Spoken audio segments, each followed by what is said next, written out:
Hello and welcome to another video review. This is Insurgency for PC and Mac. This review is coming to you courtesy of Mr. Jensen. He sent me this, so thank you. It is greatly appreciated.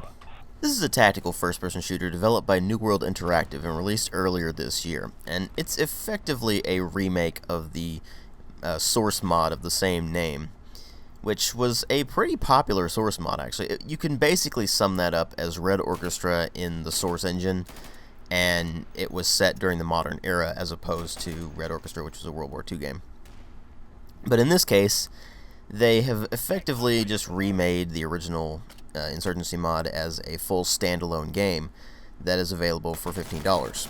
So the real question here is, did they take what the mod version did and improve it, and then of course put their own spin on things, or did they just throw something together using the name and then it didn't go anywhere? Well, let's find out. Well, before we really get into the meat of this thing, let's first talk about the presentation, which is a step up from the original Insurgency mod, although it's not a huge step up. They did put this thing on the latest version of the source engine, which means it does come with those benefits, but it also comes with the downsides. If you have any particular issues actually running the current version of the source engine, whether it's just because of various glitches that you'll experience with the source engine, which happens on my end, I'll have random stuttering moments where it'll just start stuttering for no particular reason that I can find, and then it fixes itself fairly quickly.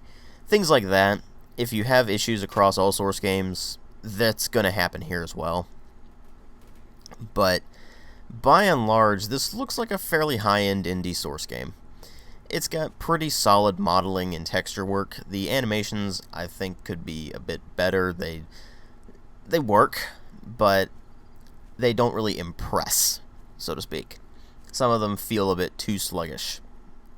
And I know that they're going for that tactical feel, but still, some of them just feel too slow for their own good. They do look quite nice, though, for the most part. There's also some issues here and there with the fact that it is a source game, so you're going to see things that you see in pretty much every other source game, like the sprite effects for blood and such like that. Just they still don't really look all that great, but it's nothing that's really going to take you out of the experience. And this does, you have to remind yourself, this does only cost $15, and it's an indie game, so you can forgive the visual quality and such, even though they have done a very good job with what they've got. Then there's the sound design. Now, this is a bit less forgivable. Slightly less, not a huge amount.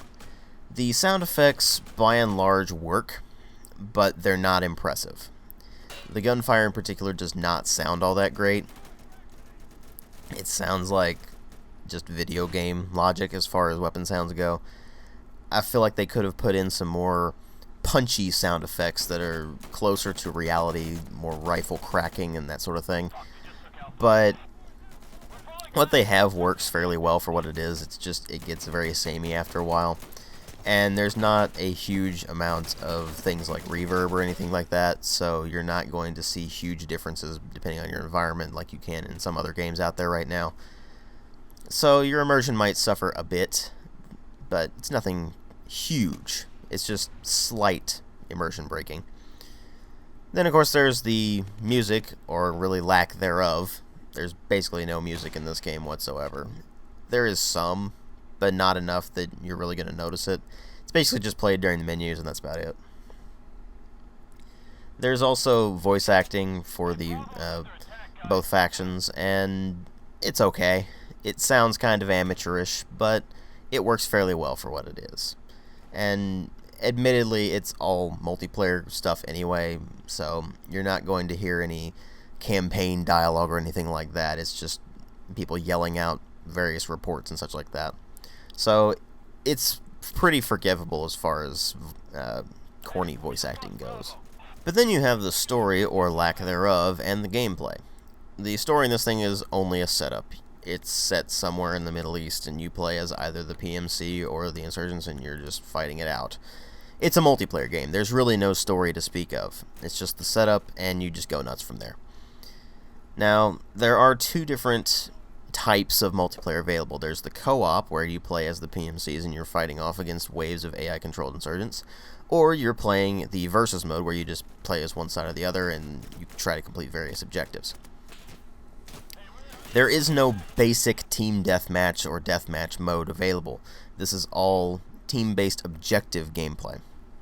So let's first talk about the co-op, which is actually one of the more interesting parts of the game, where you have to work together with your team in order to complete various objectives. Usually you take a point, and then you might have to defend that point against a counterattack by the AI, and you just move from point to point. Sometimes you have to destroy caches, which requires the use of incendiary grenades or multiple grenades or something like that. And it gets interesting when you're playing it on the highest difficulty settings because the AI can be too good. And by that I mean they're able to hit you from seemingly impossible angles and such like that. So it creates a very tense gameplay experience, particularly when you don't respawn unless you capture a point. So you can have a situation where you manage to capture the point, but the enemy whittles you down to one guy, and it's down to this one guy to perform the clutch in order to get the rest of your team to respawn. It's very intense, very cool. And the co-op is actually one of the biggest strong points of this game. Then there are the versus game modes. The first one is the bread and butter mode. It's push, where there's a bunch of objectives in the map, and you have to capture those, and you're trying to get up to the last objective, which is the enemy's cache, and then you have to destroy that. Now, that is a basic mode where there's one team of attackers and one team of defenders. There's additional modes where you push back and forth. Firefight and skirmish are permutations of this. Firefight is just the territorial objectives, and each team respawns once they've captured an objective, so there's very good incentive to actually play very tactically, and of course go for those objectives rather than just try to rack up kills or whatever. Then there's the skirmish mode, which is basically the same thing, only you add in the cache thing from the push game mode. Only it's for both teams. So once you get to the last thing, you take out the enemy's cache, and then of course you have to basically finish them off by the game actually turning into a firefight match. The next one is Occupy, which is basically King of the Hill, only the difference is when someone's controlling the point, their entire team doesn't deplete reinforcements. So there's a very big incentive to actually controlling the point, whereas if you're not controlling the point, well, you're going to lose.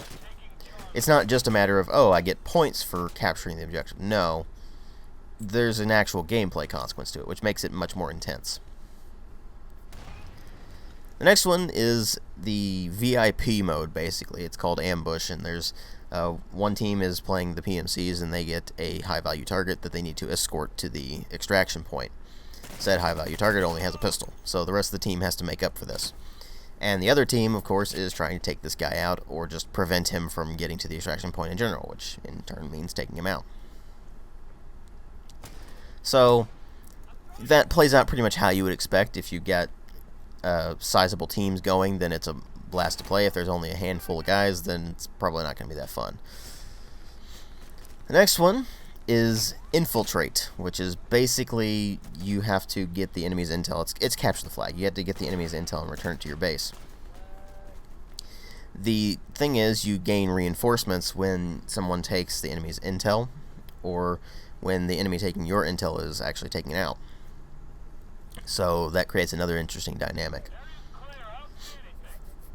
Then there's something called Flashpoint, which is basically the King of the Hill mode, only you just slap on the additional thing of having caches on each side of the map. And your goal is basically not only to capture that point, but to also destroy the enemy's caches. And then there's a last mode called Strike, where you have a cache that has to be found, and then you need to destroy it. And so the defending team has to defend that cache, the attacking team has to destroy it. Now, in all of these modes, you are dealing with a very different style of FPS than what you're used to. Even if you've played Red Orchestra, it's very different. Because not only do you have the reinforcement waves thing going on, you have custom loadouts. Now, each class has their own selection of weapons. For instance, the rifleman has things like the M16 or the AK-47 or things like that. And you select which one you want. You can select various attachments like AP ammunition or a different kind of optic or something like that. And all of this adds to your weight total. The higher your weight, the slower you move. And you can't exceed the weight total either. On top of this, you also have points that you spend while you're putting together your loadout. So what ends up happening is you have to be very careful with what you pick and choose for your loadout. Do you want to go entirely the primary weapon route, where you don't even have a secondary weapon at all, and you just stock up on ammunition for your primary, you deck out your primary with whatever attachments you want that really help you out, that sort of thing? Or do you want to be more versatile?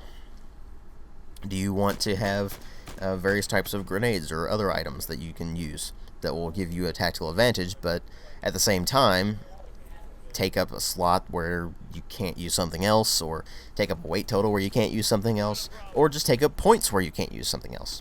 So there has to be a lot of planning that goes on in this thing. And then when you're actually playing, there's basically no heads-up display. You don't have a count for how much ammunition you have in your magazine. You don't have any sort of thing telling you what your health is. You have no sort of thing telling you where your teammates are or anything like that. And so you have to pay a lot of attention to what you're doing. You have to pay attention to your surroundings. You can, of course, lean. There is the free aim thing that was similar to Red Orchestra, where there's no crosshair. You just move the weapon around on the screen and you just kind of hope it's pointing where you're actually trying to shoot. And then, of course, you have to aim down your sights a lot. It's a very slow, methodical pace to the gameplay. You can't run and gun in this thing. You just can't. If you do, you're going to get yourself killed. And so you really do have to work as a team. And so communication is key. If you're not used to playing team-based games, particularly something to such a strong degree as this, then you're going to have problems with this thing. You're going to hate it. But if you really enjoy team-based games, if you really enjoy being able to work as a team and communicate with your teammates, if you're more into that slow, methodical pace of gameplay, you're probably going to get a ton out of this thing. But there's the problem. It is a slow, methodical game. It is a team-based game. And that is the biggest problem I have with this thing. The team play. You see, there's a lot of people in the community who work really, really well. They communicate really well with their team. They organize various plans and utilize the map to their advantage, and they support you as they tell you to, hey, go over here and take this point, I got you covered, and they'll cover you, and things like that. And when you get all of that working together, and when all the wheels start turning and everything fits together brilliantly, then the game is an absolute blast to play. It is a wonderful experience. It's incredibly intense. You've got that awesome team play going on. You feel like you're accomplishing something when you actually manage to complete the objectives against the odds and things like that. But then there's the problem of when you get into a game and nobody's communicating, or people are new to the game and have no idea what they're doing and that sort of thing. And the game becomes a nightmare, because invariably the other team is going to have people who know what they're doing. And defenders have an advantage over the attackers as well. So if you're playing one of those modes, you're going to find that if your team isn't working together, it's a nightmare to play. If your team is incompetent, it's a nightmare to play.